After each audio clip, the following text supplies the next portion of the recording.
4 mandi restaurants in Vizianagaram episode 1 mandi crude. దీని location వచ్చేసి కోట junction దగ్గరలో ఉన్న డిసిసిబి బ్యాంక్ పక్కన హ్యాపీ మొబైల్స్ పైన ఉంటుంది. ఈ రెస్టారెంట్ ఎంట్రన్స్ లో ఫొటోస్ తీసుకోవడానికి మంచి ప్లేస్ అనే చెప్పాలి. ఇది ఒక అరేబియన్ రెస్టారెంట్. లోపల అంబియన్స్ కూడా అరేబియన్ స్టైల్లోనే ఉన్నాయి. నాకైతే అంబియన్స్ చాలా బాగా నచ్చాయి. ఇంకా మెనూ ఓపెన్ చేసి బాగా చదివాక అరేబియన్ మిక్స్డ్ మండి చెప్పిన 20 మినిట్స్ తర్వాత తెచ్చారు. ఆ ప్లేట్ చూసాక ఇంకా కడుపు సగానికి నిండిపోయింది అంతే. వీళ్ళు మొత్తం 8 స్టార్టర్స్ తో సర్వ్ చేశారు.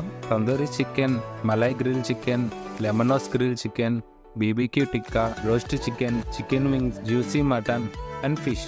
ఇంకా టేస్ట్ అయితే సూపర్గా ఉందని చెప్పను, బాగోలేదని చెప్పను, పర్వాలేదు. దీని కాస్ట్ వచ్చేసరికి 2000 రూపాయి తక్కువ. ఇంకెలాగోలాగా కష్టపడి కింద మీద పడి తినేసాను. అంత తిన్నాక ఇక లేక అక్కడే పడుకుని పోయినా. మళ్ళీ లేచాక నెక్స్ట్ వీడియోలో కలుద్దాం. అంతవరకు గుర్తుపెట్టుకోండి ఉప్మా పెసరట్టుని. ఇంకా మరిన్ని వీడియోస్ కోసం సబ్స్క్రైబ్ చేసుకోండి.